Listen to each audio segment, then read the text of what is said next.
அந்த எதிர்மறை தன்மையை நீங்கி பாசிட்டிவ் ஆகிறதுக்காக நம்ம பேசுகிறோம். ஸோ ஒரு பாசிட்டிவ் தன்மையை அடைவதற்காக நம்ம முயற்சி மேற்கொள்கிறோம். ஒவ்வொரு நமக்குள்ள ஒரு நெகட்டிவ் தன்மைகள் போங்கி, அதாவது என்னென்னா ஒரு இருள் நீங்கி வெளிச்சம் வருது இல்லைங்களா, அந்த மாதிரி நம்மளால் ஸோ கேரக்டரை புரிந்து கொண்டு அந்த கேரக்டர்னால் வரக்கூடிய அந்த குணாதிசயங்களுடைய சீர்கேடுகளை குறைவதற்காக தான் மலர் மருந்து எடுத்துக்கிறோம். எஸ்கே அஸ்ட்ரோ ஆன்மீக சேனல் நேயர்களுக்கு வணக்கம். மீண்டும் உங்களை சந்திப்பதில் நான் மகிழ்ச்சி கொள்கிறேன். நம்ம இது வரைக்கும் முன்னாடி 2 மலர் மருந்து பார்த்தோம், ஆஸ்பன் மெமுலஸ் அப்படின்ற பயத்துக்காக. ஸோ 3வது ஒரு பயம் இருக்குது. இதுக்கெல்லாம் ஒருத்தர் அண்ணன் இருப்பார்ல, ராக்ரோஸ் அப்படின்ற மலர் மருந்து.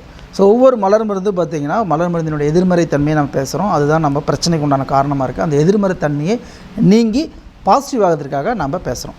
ஸோ ஒவ்வொரு மலர் மருந்துலேயும் இருக்கக்கூடிய பாசிட்டிவ் தன்மையை அடைவதற்காக நம்ம முயற்சி மேற்கொள்கிறோம். ஒவ்வொரு நமக்குள்ள ஒரு நெகட்டிவ் தன்மைகள் போங்கி, அதாவது என்னென்னா ஒரு இருள் நீங்கி வெளிச்சம் வருது இல்லைங்களா, அந்த மாதிரி நம்மளோட கேரக்டர், நமக்குள்ளே இருக்கக்கூடிய கேரக்டர் அவ்வளோ சீக்கிரத்தில் மாற்ற முடியாது. கேரக்டர்லாம் யாரும் மாற்ற வேண்டாம், மாற்ற முடியாது, ரொம்ப கஷ்டம். ஸோ கேரக்டரை புரிந்து கொண்டு அந்த கேரக்டர்னால் வரக்கூடிய அந்த குணாதிசயங்களுடைய சீர்கேடுகளை குறைவதற்காக தான் மலர் மருந்து எடுத்துக்கிறோம். ஸோ இப்போ பார்க்கக்கூடிய மலர் மருந்து ரோஸுன்றோம். ராக்னா பாறை, ரோஸ் அப்படின்னா ஒரு பூன்னு வச்சுக்கோங்களேன். இப்போ ரோஸ் அப்படின்றது ஒரு மலர் மருந்து. அந்த மலர் மருந்து எதற்காக எப்படி பயன்படுத்துவாங்கன்னு பார்க்கலாம். பயம் சொன்ன பார்த்தீங்களா, இதுக்கு முன்னாடி ஒரு பயம், குட்டி பயம், காரணம் தெரியாத பயம். கொஞ்சம் அடுத்த லெவலில் பார்த்திங்கன்னா ஒரு ரீசன் வச்சுருப்பாங்க, மெமுலஸ் அப்படின்றது. இவர் பார்த்திங்கன்னா அவங்களுக்கு அண்ணன். அந்த பயத்தெல்லாம் தாண்டி வரக்கூடிய பயம், அதாவது பேரச்சம்னு சொல்கிறாங்க, பயன்றோம்.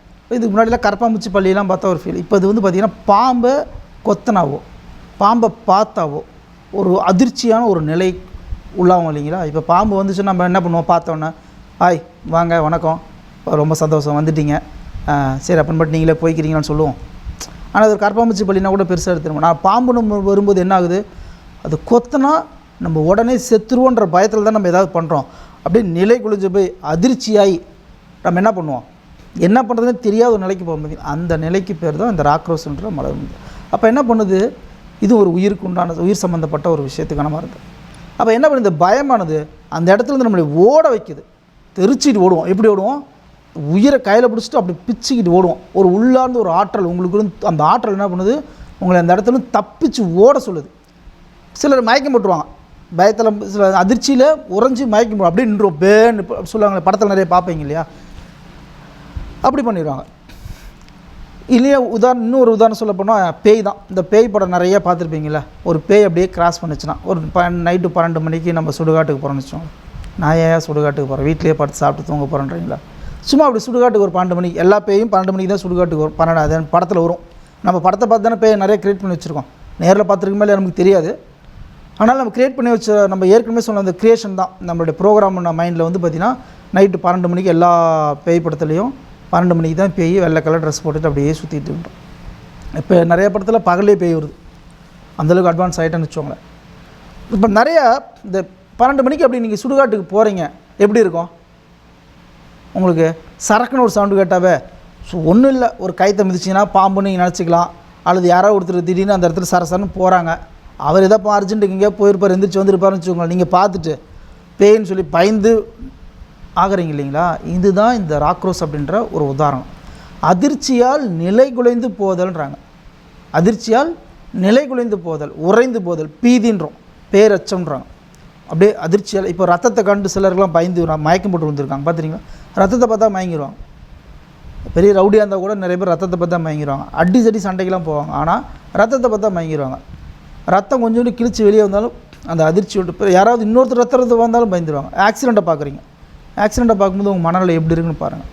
ஒரு கண்ணுடைய அடிபட்டு ஒரு உயிர் போகுது, ஒரு அடிபட்டு கிடக்குதுன்னா இங்கே பார்க்கும்போது வரக்கூடிய மனநிலைக்கு பிறகு தான் அப்போ அந்த இடத்துல உறைஞ்சி போய் அப்படி நின்றுவீங்க. ஆனால் இந்த மருந்தினுடைய பாசிட்டிவ் தன்மையாளர் என்ன பண்ணுவாங்க நினச்சி பாருங்கள், காப்பாற்றுவாங்க. உங்களுக்குள்ளே இருக்கக்கூடிய அந்த உள்ளார்ந்த ஆற்றல் உங்களை காற்று வெளியே கொண்டு வரும். இப்போ நீங்கள் ஆக்சிடெண்ட் பார்க்குறீங்க, ஒரு 2 பேர் அடிபட்டு கிடக்குறாங்கன்னா அதிர்ச்சியில் உறையாமல் டக்குன்னு ரெக்கவரி ஆகி வெளியே வந்து அந்த குழந்தையவோ அங்கே பாதிக்கப்பட்டவங்களோ அடிபட்டு கிடக்குறீங்களோ காப்பாற்றி ஆஸ்பத்திரி கொண்டு போகிறது அந்த மருந்தினோட பாசிட்டிவ் தன்மை. ஒரு பையன் விழுந்துட்டான் தண்ணியில், நீச்சல் தெரியாமல் முழுகிட்டு இருக்கான்னு கேள்விப்படுறீங்க, பார்க்குறீங்க, எக்ரி குதித்து காப்பாற்றணுன்றது தான் அந்த பாசிட்டிவ் தன்மை. இதே நெகட்டிவ் தன்மை என்ன பண்ணுவோம், ஐயோ விழுந்துட்டான்னு சொல்லி இது பயந்து நடுங்கிட்டு அப்படியே இது உறைஞ்சி போய் கிடக்கும்.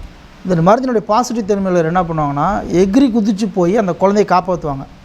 ஆனால் உண்மையிலுமே அவங்க நீச்சல் தெரியாமல் கூட இருக்கலாம். ஆனால் உள்ளேருந்து இது உங்கள் குழந்தை விழுந்துச்சுன்னா நீங்கள் போய் காப்பாற்றுங்க தானே.